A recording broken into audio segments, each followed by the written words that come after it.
Hello, everyone, and welcome to today's webinar, Secrets to Successful Subscription Services, brought to you by Technology and Services Industry Association and sponsored by Kantata. My name is Vanessa Lucero, and I'll be your moderator for today.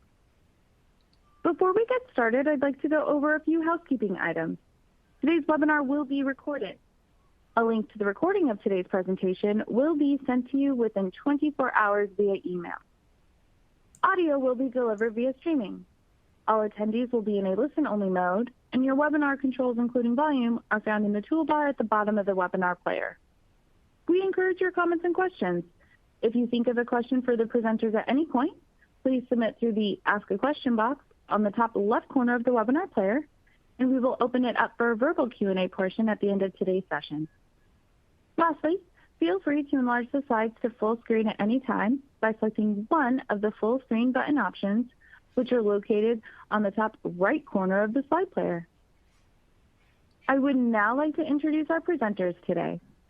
John Ragsdale, Distinguished Researcher and Vice President of Technology Ecosystems for TSIA, and Laura Pierce, Director, Professional Services for Kantata.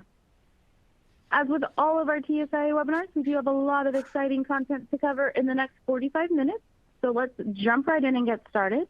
John, over to you. Well, thank you, Vanessa. Hello, everyone, and welcome to today's webinar. I am so excited about this webinar because this topic of subscription services has just become the single hottest discussion topic within professional services. Bo DiMuccio, who runs our PS research practice, said he's getting 5 or more inquiries a week. We've got a lot of content at our upcoming event in Orlando in May around this, but it's the first time I've done a webinar on this topic. And I got a lot of thoughts, a lot of opinions, a few concerns. So very excited to share those with you today. And I'm also thrilled to have Laura Pierce with me. She's Director of Professional Services for Kantata. She's a real world practitioner. She's creating offers and delivering these subscription services. So Laura, thanks for joining me today. Yeah, thanks for having me. I appreciate it. It's fun to be here. So let's dive in with just a level set on exactly what we mean by subscription services. I think everybody knows at this point, but just in case. So my ivory tower view, and you can help validate this, subscription services, unlike traditional professional services projects, which were typically focus on implementation, integration, customization of technology. These are more value-based projects that are more bite-sized chunks of things, so not a long, detailed project. They're consumed differently. So you're buying a package of hours or vouchers or points, and then you consume those points. And the final element is because you're buying this package of hours or points, most companies have this use it or lose it policy. So, you're buying this subscription for this year, and it's kind of up to the customer to make sure they're using all of those points and we've got data on this later, but the majority of companies, if you don't use those points by the end of the year, you lose them. So does that kind of jive with your take on subscription services? Yeah, it definitely does. And that's kind of what triggered us to start thinking about subscription services and building those offerings. We kept getting, so we've got our implementation offering, right? And then we kept getting requests post implementation. Can you do this for us? Can you do that for us? And, all of those are custom things that we're adding on. And so that's really what it made us go, we need to do something about this. Something needs to change. We can't keep doing these small custom things, right? Tends to be, when you actually look at it, they tend to be the same thing or consistent things that you're doing post implementation. So yeah, this is definitely what we're seeing with these subscription services. Well, it really makes sense. One of the first books our executives published was about consumption avalanche and the fact that technology is so difficult and so complicated, so sophisticated that you're probably not going to consume all of it at first. So I can see that they're going to, can you just help me build a dashboard? Can you just help me customize the screen? Can you just help me do this so I can consume faster? Yeah, yeah. And I know we'll talk about it a little later, but that feeling of, I'm coming to you for a small little thing. Can't you just do it? that feeling. And while we want to, yes, there's a better way both for client consumption as well as us to get some dollars for those smaller services that we're providing along the way. Yeah, I think there is kind of a cultural change required for customers as well as companies. So you're going to talk about how do you know it's time to introduce this? So help us understand. Yeah, absolutely. There were really three things that I think it's important to hear or keep your ears peeled, your eyes peeled, that you might be feeling internally. And that first is what I just shared on that previous slide. Clients are coming to you asking for something, and they're doing this consistently. They're probably asking for the same thing. Those are the things your clients are finding value from already. So I think if you're feeling like your client keeps coming to you for these small things, that's a trigger or warning sign you need one of these offerings. The second is you get some client feedback that feels a little nickel and diming. If you get that feedback through any of your client feedback channels, that's definitely a trigger or something to keep an eye out for. And then the third is account managers or client success managers. Oftentimes they feel like they're wearing way too many hats. They may be a consultant in one respect. They just kind of feel like they're being pulled in too many directions, supporting too many things. This is a good sign that it might make sense to sit down and understand all the things that they're doing, all the things that your clients are coming to you for, what that nickel and diming feel is coming from, and really plot out what the subscription offering might entail. And I'll make one final point here. I think it's important to distinguish in these subscription offerings. You need essential support first. That foundation has to be well, if not like beyond better, which it needs to be a good foundation of support. And then these offerings, these subscription offerings that have a price point to them, need to be a value add. And that I think is a really good point to make here as well. That's when you know you need one.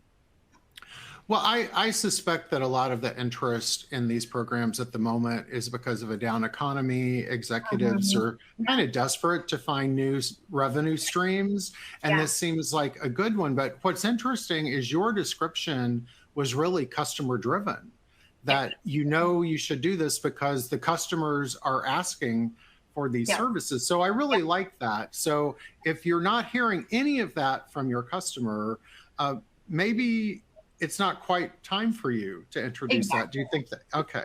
I absolutely think that. Yeah. Your clients know best what they, not always, most of the time know best what they need. So if you even have a consistent theme that you're hearing, I need help understanding adoption and usage, for example, that was a big one for us. That should be a light bulb for you to go, oh, we need an offering developed for that type of thing. Absolutely. But I also think it's important that this is becoming a big trend for vendors to want to deliver this, but also it's a trend in how customers want to consume. So if you are one of those smaller startups who are giving away a lot of services, like you said, that can't you just throw this in? This is a really good time for you to, cut that off, start cataloging these freebies you're giving away and start monetizing them, because ultimately you're not doing anybody any favors when you're giving services away. Absolutely. So what I think is so interesting about this is we really are looking at offers that are accelerating time to value.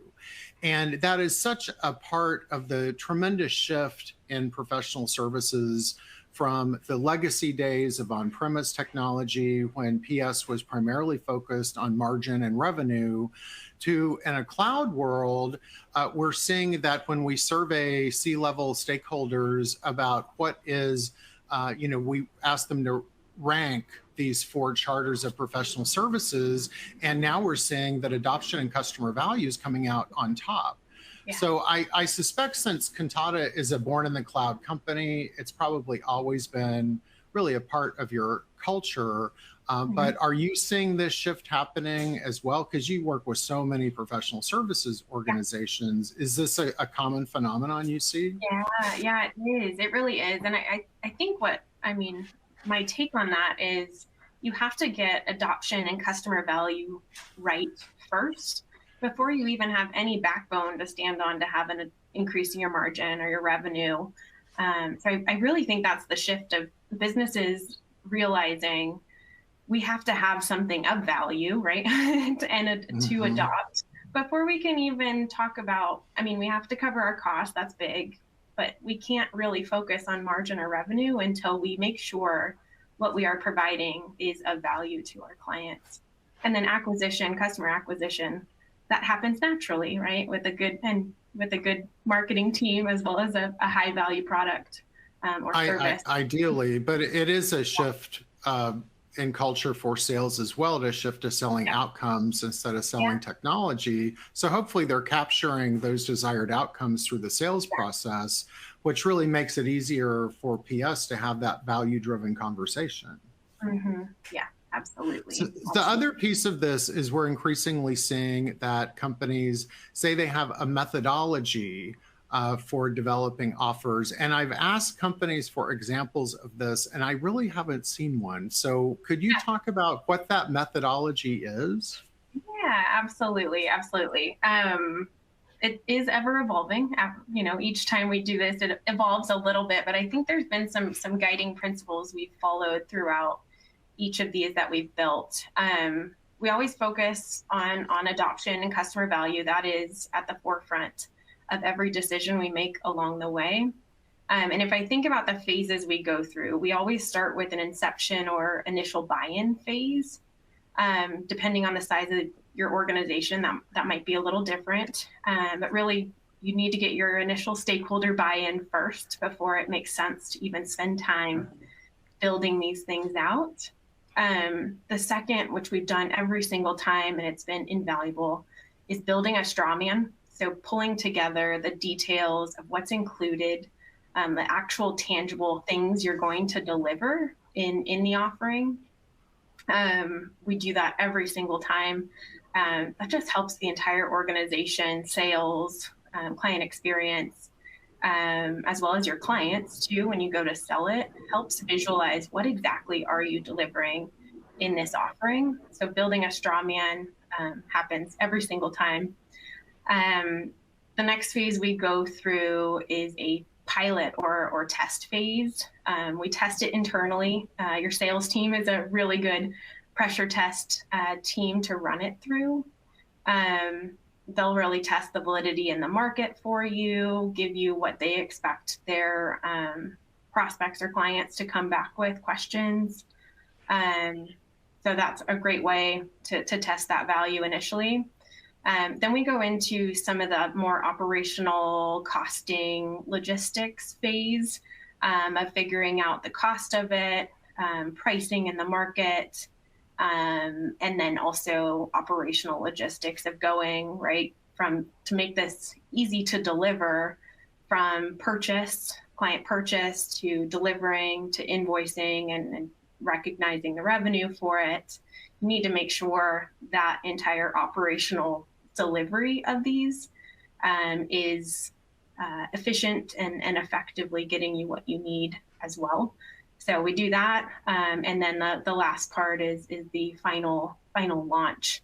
And hopefully, if spending enough time on all those phases, that launch goes pretty smoothly. So long as we've taken the time to do those initial things to get it right. And the thing I think that's important to do throughout that entire process and methodology, is to get leadership feedback along the way. They'll help you pivot, make hard decisions, like going to this here, putting adoption, customer value ahead of margin or ahead of revenue in certain decisions you have to make along the way to make price palatable in the market, for example. So really encourage having some executive leadership, sponsorship while you're developing these too. We've got data, unfortunately, I don't have it at my fingertips, on how long it typically takes to bring a new PS offer to market. And our data is based on the historical, big, expensive, complex offers, and it's months. It's many, many, many months. So what's the average time? Because for these offers, you need to be more responsive to customer needs, which can be kind of dynamic. Is there like an average time you think it should take to do that? Because it's a lot of steps.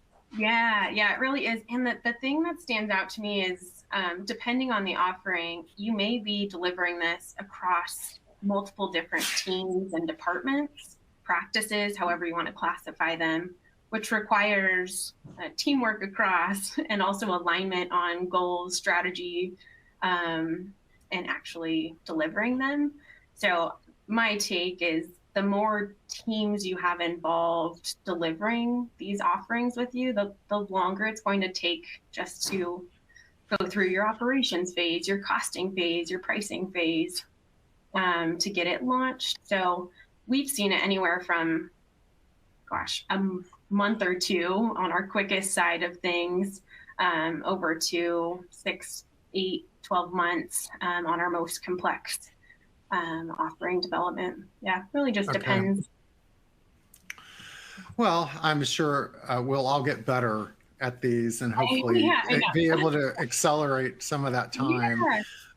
So let's talk about some of the advantages to moving to this model. And, again, I think a lot of people are primarily just saying, oh, wow, more revenue. We got a new revenue stream. This is great. But, I think what's cool about subscription services, there's potential for a lot of advantages to you and to the customer. So again, my ivory tower view of this starts with predictable revenue.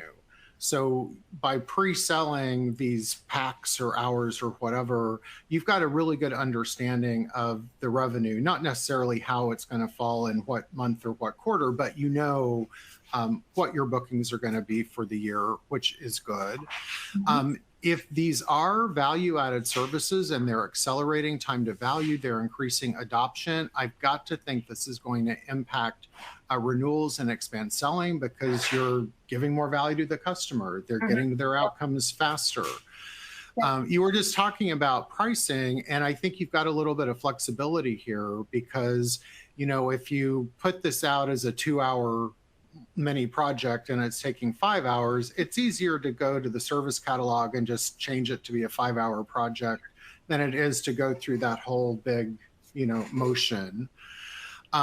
And you kind of touched on this earlier, but, if customers are constantly asking to help tweak this or to build this, I would think that would be really good input to the product team that maybe this is really hard to use and you should redesign it, or maybe this dashboard should come out of the box because every single company needs this to be successful. And finally, I talk to a lot of people shopping for technology, and one of the things that they're looking for is they want to see a catalog of services available to make them successful.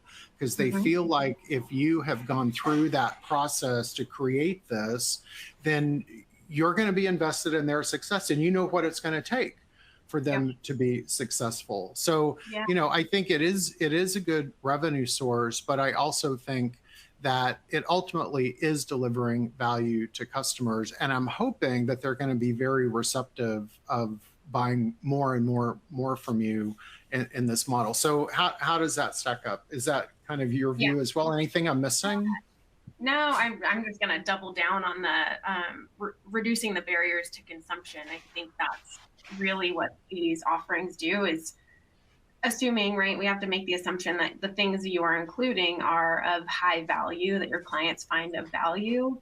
You want your clients consuming those for the benefit of them being a successful business, but also for you and the added revenue stream. So I think there's a lot of advantages, and you captured them perfectly. I think in that.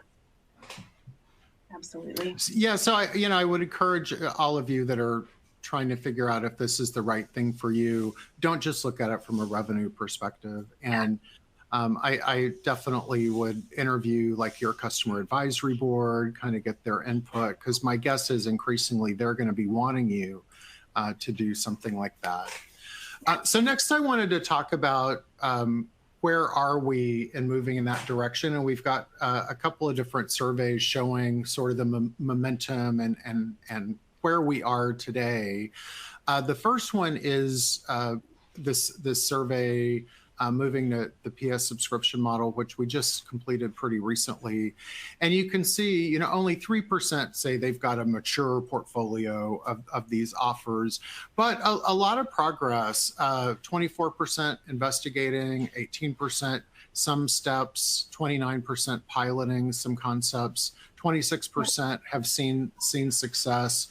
So it does seem like we are making momentum. And again, since you work with so many PS organizations, is this what you're seeing as well?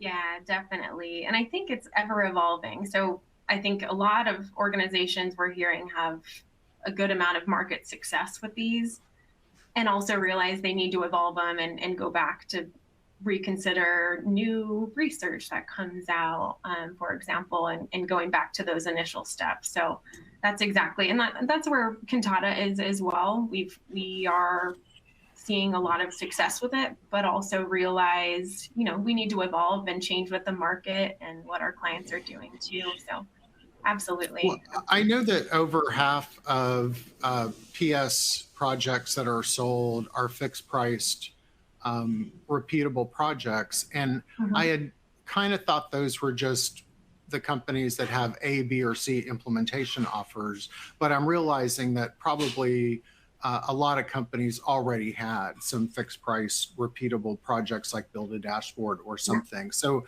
I this is kind of a new concept for me in the last year, but clearly people have been working on this for a while. And part of the maturity of that is this concept of a use it or lose it policy. And, I see pros and cons to this. So, on one side, you definitely want to force customers to consume quickly, and you don't want them to buy a bunch of points and never use them and you can't recognize the revenue. So it's a use it or lose it.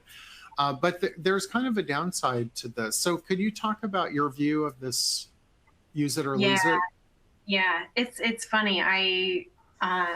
It's natural, I think, for all of us to go, we should offer a flexible bucket of hours.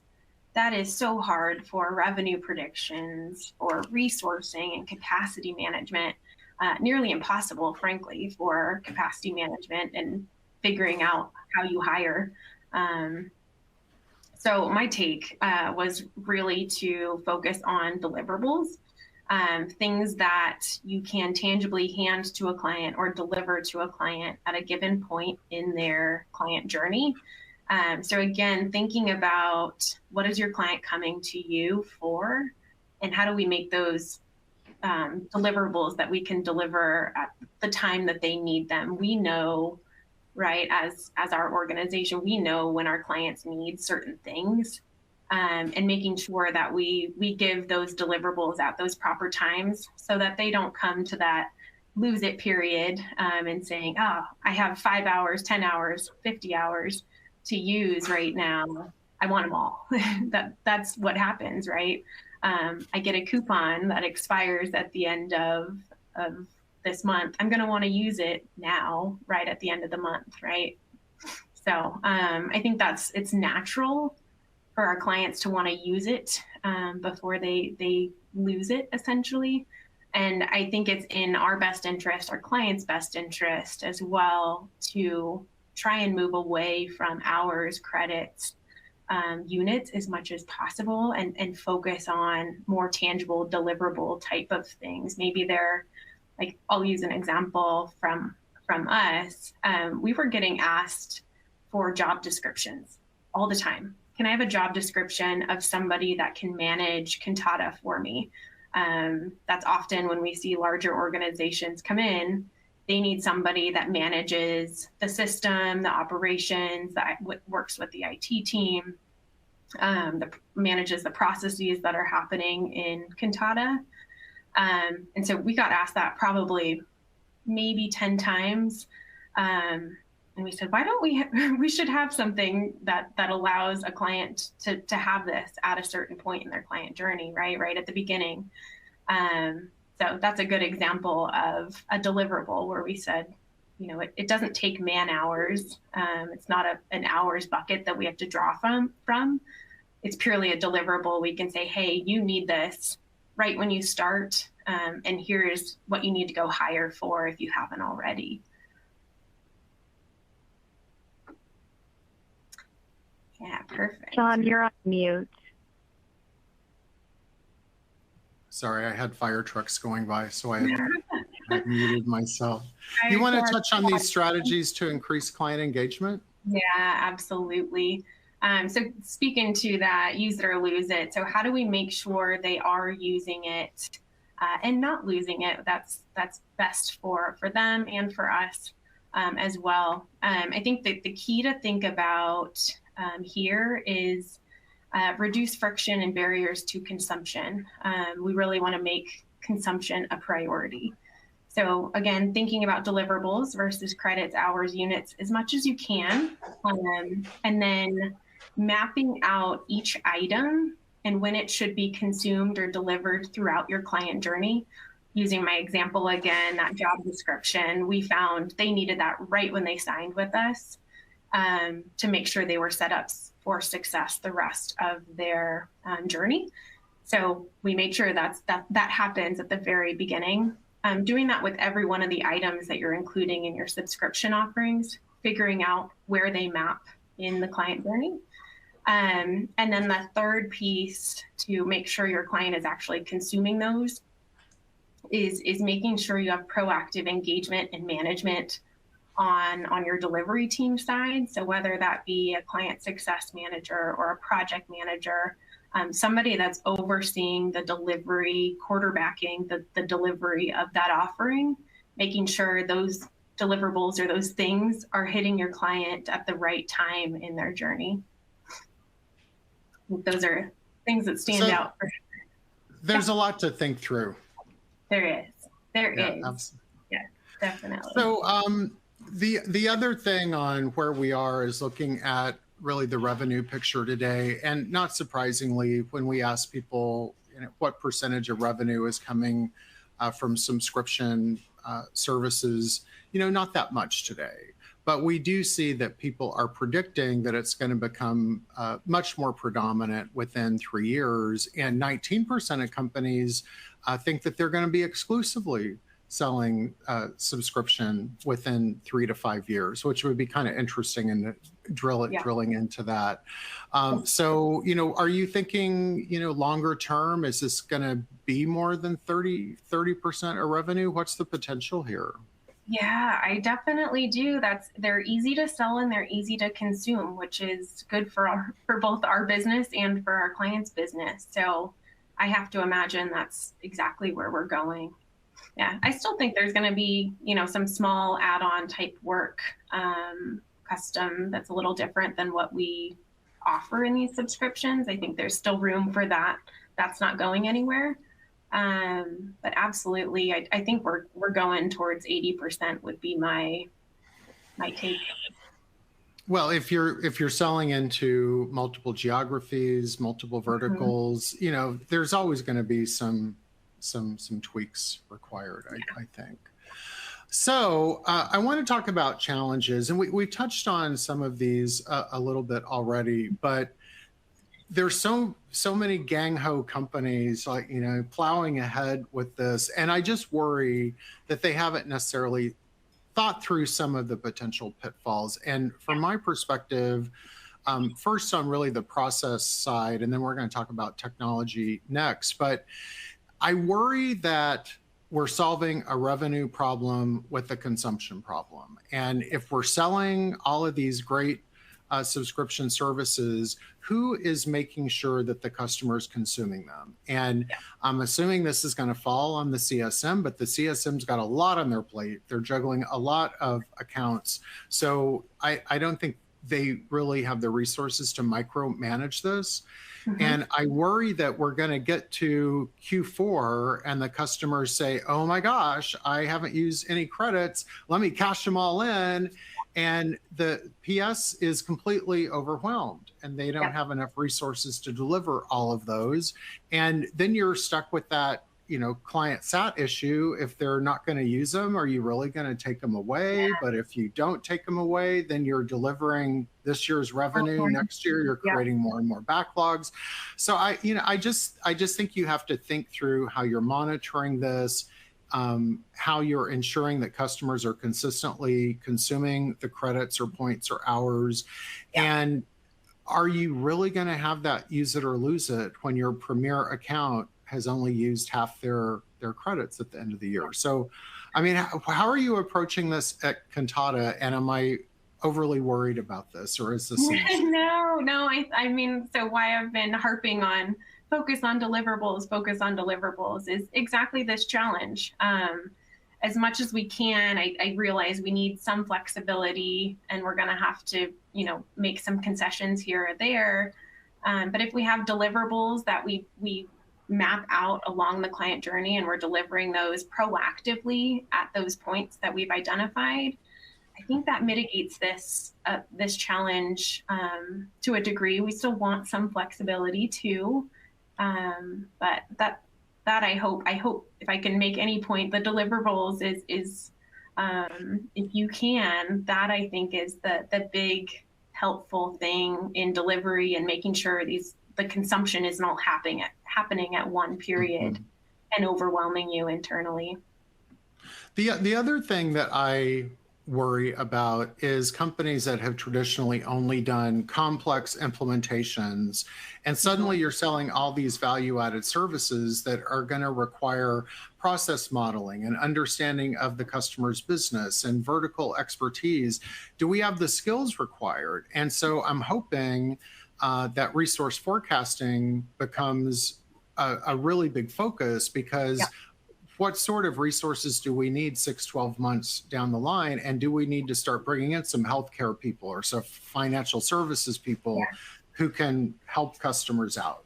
Yeah, definitely. And you want the people delivering these subscription offerings, you want them to be your senior resources, and that'll help your sales. I mean, your clients will come back to you and say, I want more, because they've got the soft skills, they've got the hard technical skills that they need to. So definitely having the right resources to deliver these is critical. We went through an exercise, more of like the tactical, how do you plan for what resources, how many? What we did is map out each of the resources we'd need to deliver one of these, then layer that next to your projected sales for the year or whatever term is easier.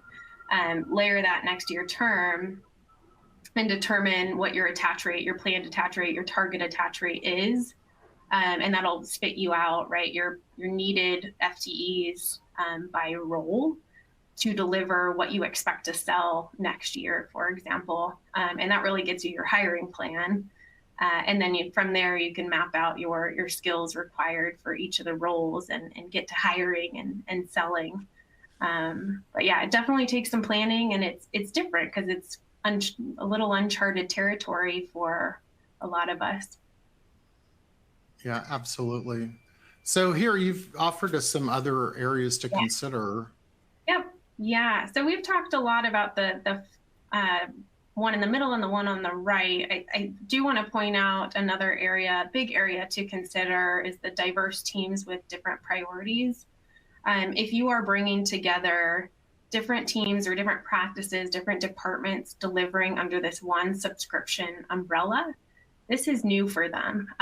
They may have competing priorities. One may be focused on client adoption as their top thing, whereas another might have revenue and margin as their top goal.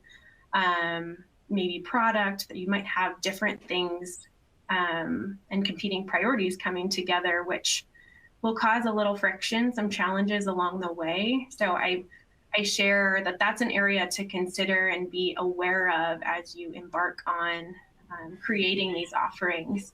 And you'll want to make sure you have a strong program manager to influence these different teams, a strong exec sponsor to help push these along as well.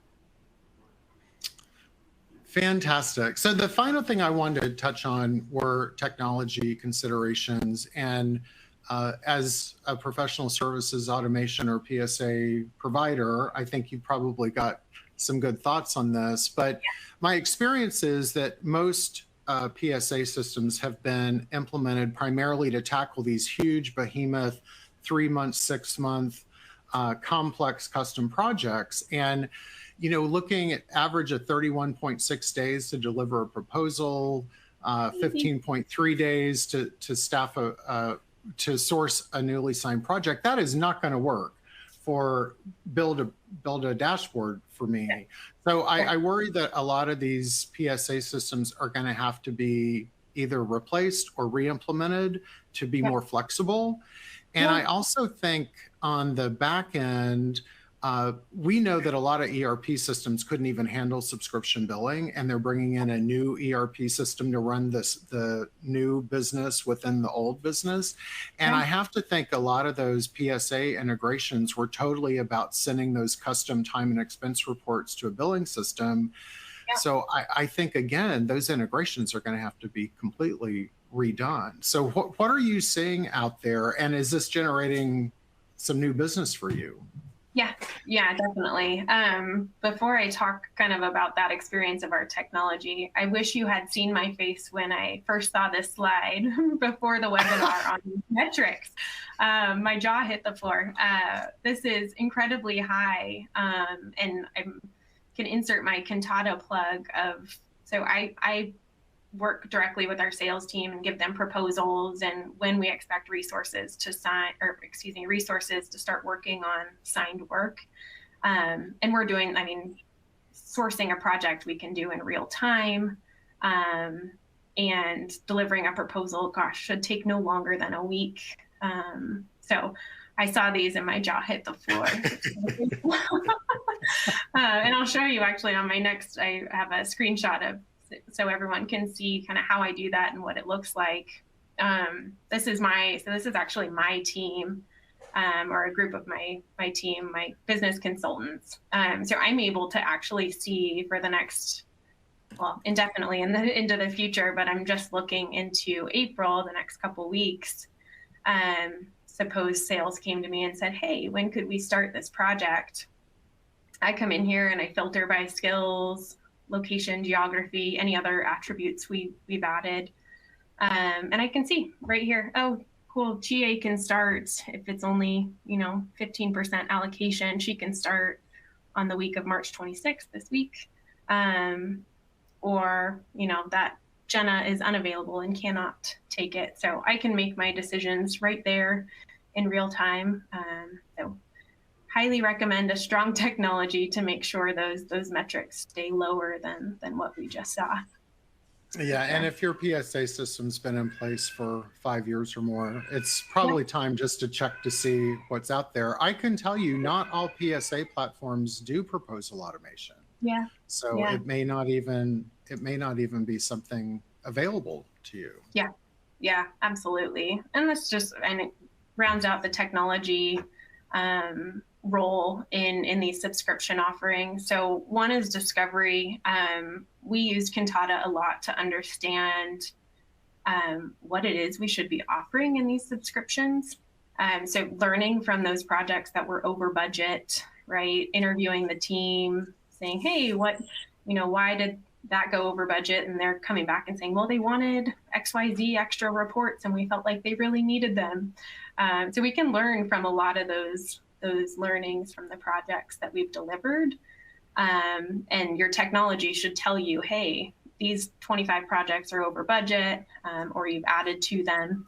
And then you can go, nail down your interview pool. And then delivery-wise, your technology should make delivery of these subscription offerings easier. They should be easier to deliver. They should be more efficient to deliver as well. Again, bringing that umbrella of different diverse teams coming together to deliver one. You need a place for all of them to collaborate and know what to deliver and when.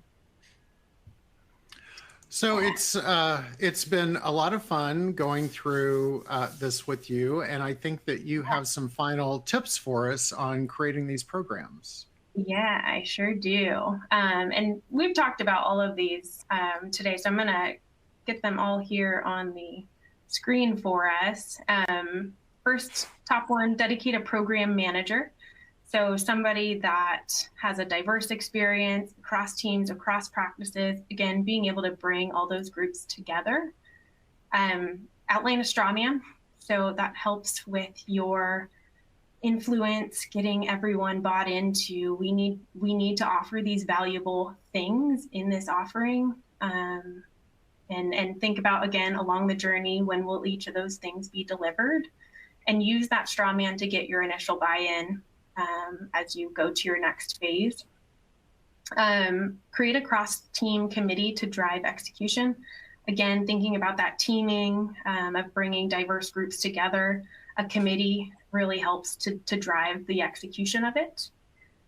Get consistent leadership feedback along the way, and then stay up to date on market trends. Thank you, TSIA, for giving us that validation along the way. That is critical. It just helps you have the confidence as you're going through each of these phases. Fantastic. Well, before we go to Q&A, can you just give us a quick snapshot of Kantata and the value that you bring to our members? Yeah, absolutely. Clarity, control, confidence. I know I showed you a bit of what I do in Kantata today. As a business leader, I have the clarity of the team members I need, of the work I have coming. I have that clarity, I have control over it, and that subsequently gives me the confidence I need to make decisions fast, effectively, and know that they are good decisions I'm making along the way too. Well, Laura, it's been a real pleasure meeting you and doing this webinar with you. I know the audience is thrilled to get so much practical advice from a real practitioner. And we don't have much time left, but Vanessa, maybe we can sneak in a question. I agree. I will sneak in one question, but just a reminder to everybody, if we aren't able to answer your question here live, please still submit it, because we will make sure to follow up with you. So that being said, rapid fire here. This one is from Andrew, and they said, you talked a lot about creation. What about delivery? How do you most effectively deliver these? Ooh, good question. Yeah. We did talk a lot about creation. Delivery comes after that, right? I would still give you the teamwork advice, right? Again, you're bringing a bunch of diverse teams together to deliver these. So you need to make sure that they are working together under one umbrella, one theme or focus area that they are all working towards. Adoption is my recommendation. Adoption, client value, client retention, really bring them together under that methodology. And then second, for delivery, we kind of touched on it at the end, is technology. Make sure your technology is supporting you, your team, your processes. That'll just make it easier to deliver, easier for your clients to consume, and make sure you can overcome all the challenges that John and I've been chatting about today. Okay. Well, thank you both so much. Unfortunately, we have come to the conclusion of today's webinar. With that being said, just a few reminders before we sign off for today. There will be an exit survey. If you could please take a few minutes to provide your feedback on the content and your experience by filling out that brief survey. A link to the recorded version of today's webinar will be sent out within the next 24 hours. I'd now like to take this time to thank our presenters, John and Laura, for delivering an outstanding session. And thank you to everyone for taking the time out of your busy schedules to join us for today's webinar, Secrets to Successful Subscription Services, brought to you by Technology and Services Industry Association and sponsored by Kantata. We look forward to seeing you at our next TSIA webinar. Take care, everyone.